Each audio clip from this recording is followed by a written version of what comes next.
Assalamualaikum warahmatullahi wabarakatuh. Kami dari kelompok 1 akan mempresentasikan mengenai chapter 3, yaitu tentang berkomunikasi di jaringan lokal. Yang pertama yaitu prinsip komunikasi. Dalam prinsip komunikasi kita harus menetapkan aturan, yaitu yang pertama ada 3 elemen, yaitu sumber, tujuan, dan media transmisi. Protokol komunikasi. Sebelum memulai berkomunikasi satu sama lain, kita membuat aturan atau kesepakatan untuk mengatur percakapan.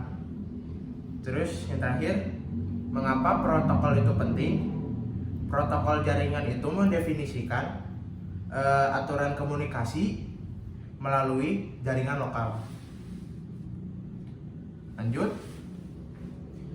Yang selanjutnya kita harus memvisualisasikan cara kerja protokol agar lebih mudah dipahami.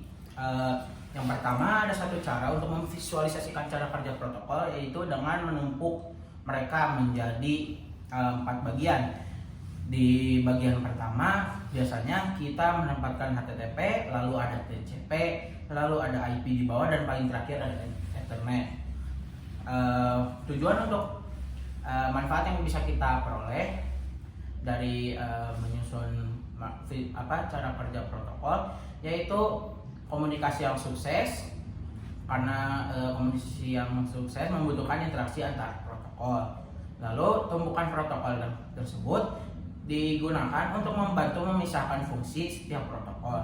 Nah, hal ini memungkinkan setiap lapisan dalam tumpukan untuk beroperasi secara independen dari protokol yang lain. Lalu yang kedua, ada cara menggunakan model berlapis.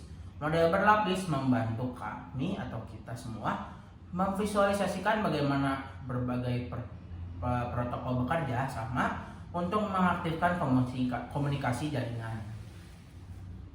Nah, kemudian di sini ada model-model protokol, model jaringan, yaitu ada 2, yaitu ada TCP dan OSI model.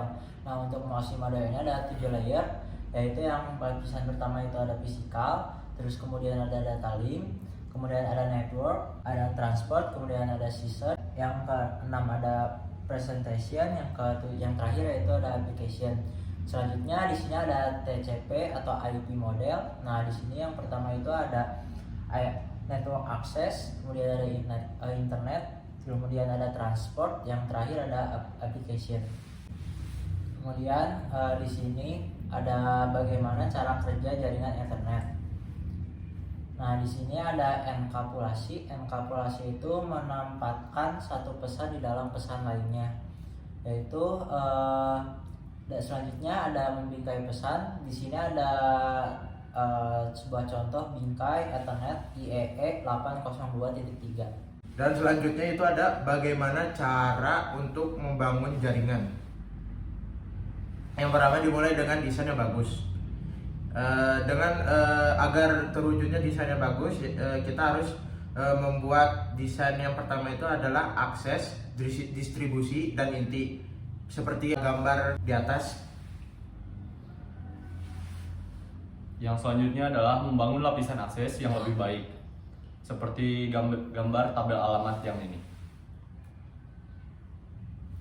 Apa itu siaran? Ya, yang selanjutnya kita akan membahas tentang yang mengandung siaran. Jadi jaringan itu dibangun dengan mengandung siaran. Pesan siaran secara bersamaan dikirim oleh host ke semua host lainnya. Alamat MAC siaran dalam notasi heksadesimal adalah FFF, FFF, FFF. Domain siaran jaringan area lokal. Jaringan dengan satu atau lebih saklar Ethernet juga disebut sebagai domain siaran. Ketika siaran dikirim, semua mengalihkan pesan ke setiap host yang terhubung dalam jaringan lokal yang sama. Nah, kemudian di sini ada mendistribusikan pesan ke perangkat lain. Nah, di sini kita membutuhkan router. Nah, router ini diperlukan untuk menjangkau host jarak jauh. Seperti contoh yang ada di gambar berikut, ada gedung A dan gedung B yang dimana satu sama lain terhubung karena adanya peruteran tersebut.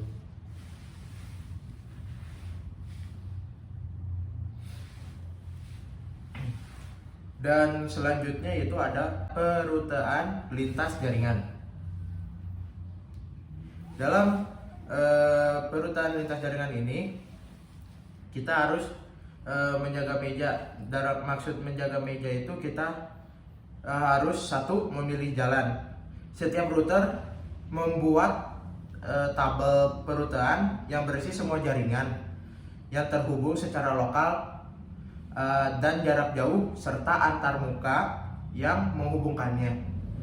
Router menggunakan tabel perutean dan meneruskan paket ke jaringan yang terhubung secara langsung berisi host tujuan sebenarnya atau ke router lain di jalur untuk mencapai host tujuan. Terus selanjutnya membangun meja. Router membangun tabel peruteannya dengan terlebih dahulu menambahkan jaringan yang terhubung secara lokal dan kemudian mempelajari jaringan lain menggunakan protokol perutean. Yang selanjutnya ada bagaimana router menggunakan tabel. Router telah menambahkan dua jaringan yang terhubung langsung ke tabel routing seperti gambar di samping. Nah, lalu selanjutnya ada mengirim ke jaringan jarak jauh. Jika H1 mengirim paket ke H7, router akan memeriksa tabel peruteannya dan menentukan bahwa untuk mencapai jaringan 17.2.16.1.0/24, router harus meneruskan paket keluar dari antarmuka FA0/1-nya. Selanjutnya, karena jaringan keluar adalah jaringan Ethernet yang terhubung langsung, router mungkin juga harus meng-ARP alamat IP. Oke, cukup sekian dari kelompok kami. Jika ada salah mohon dimaafkan. Wassalamualaikum warahmatullahi wabarakatuh.